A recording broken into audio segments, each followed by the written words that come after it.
স্বামী এবং স্ত্রী উভয়ে যদি ঐক্যমত হয় যে তারা আর তাদের বৈবাহিক সম্পর্ক কন্টিনিউ করবে না, তারা দুজন দুজনকে তালাক দিতে চাচ্ছে, সেক্ষেত্রে আমরা যে কাজটি করে থাকি সেটি হচ্ছে আপোষ মীমাংসা মূলে তালাক প্রদান করে থাকি। তো এক্ষেত্রে এই আপোষ মীমাংসা মূলে তালাককে খোলা তালাক হিসাবেও আপনারা অনেকেই জেনে থাকেন। তো এই খোলা তালাকের একটি গুরুত্বপূর্ণ বিষয় হচ্ছে হলফনামা। এই ক্ষেত্রে স্বামী এবং স্ত্রী দুজনকেই 500 টাকার স্ট্যাম্পে একটি হলফনামা করতে হবে।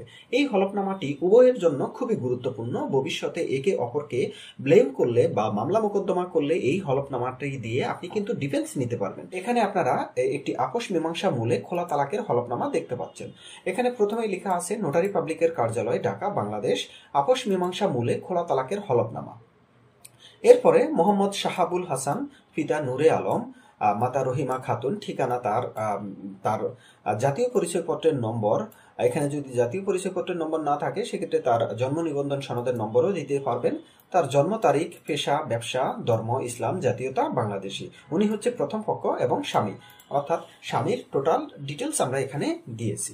এরপরে দেখতে পাচ্ছেন দ্বিতীয় পক্ষ হিসাবে মালেহা খাতুন, তার বয়স 23, পিতা সুলাইমান রহমান, মাতা মনিরা খাতুন, ঠিকানা এখানে দেওয়া আছে, তার জাতীয় পরিচয়পত্রের নম্বর দেওয়া আছে, জন্ম তারিখ দেওয়া আছে, পেশা হচ্ছে গৃহিণী এবং জাতীয়তা ধর্ম ইসলাম এবং জাতীয়তা বাংলাদেশি। এ হচ্ছে দ্বিতীয় পক্ষ বা স্ত্রীর টোটাল ডিটেলস এখানে দেখতে পাচ্ছেন। এর পরবর্তীতে এই মর্মে হলফ সহকারে ঘোষণা করিতেছি যে আমরা উভয়ে জন্মসূত্রে বাংলাদেশের স্থায়ী বাসিন্দা ও নাগরিক বটে। যেহেতু আমরা এখানে স্বামী এবং স্ত্রী দুজনেই এই স্ট্যাম্পে এই হলফনামায় ঘোষণা দিচ্ছি একত্রে, সে কারণে আমরা উভয়েই শব্দটি ব্যবহার করেছি। এরপরে চলুন দ্বিতীয় পাতায় কি লেখা আছে। আমরা হলফকারীদ্বয় বিগত 1/11/2015 ইং তারিখে 1 লক্ষ টাকা দেনমোহর ধার্য করিয়া রেজিস্ট্রি কাবিননামা মূলে ও ইসলামী শরিয়া মোতাবেক একে অপরের সহিত বিবাহ বন্ধনে আবদ্ধ হই। এরপর উক্ত বিবাহের পর আমরা দাম্পত্য জীবনযাপন অতিবাহিত করি। পরবর্তীতে আমাদের দাম্পত্য জীবনে নানা কলহ, ঝগড়া, বিবাদ, একে অন্যের অবিশ্বাস, ভুল বোঝাবুঝি, বনাবনি না হওয়ার কারণে একে অন্যকে কোনোভাবেই মানিয়ে নিতে পারিতেছি না, বিদায় আমাদের সম্পর্কের অবনতি ঘটে।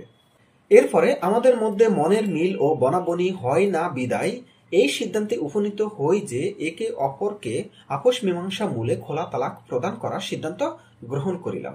এরপরে চলুন তৃতীয় পাতায় কি লেখা আছে। আমি 2 নং হলফকারিনী, 2 নং হলফকারিনীকে স্ত্রী আর 1 নং হলফকারী হচ্ছে স্বামী। আমি 2 নং হলফকারিনী উপস্থিত সাক্ষীগণের সম্মুখে উক্ত দেনমোহরের এবং 3 মাসের খোরপোশ বাবদ সম্পূর্ণ টাকা ও সমস্ত দাবি দেওয়া মওকুফ করিয়া দিয়া, অর্থাৎ সে যে দেনমোহরের টাকা এবং 3 মাস খোরপোশের টাকা সেগুলো কি করছে, সে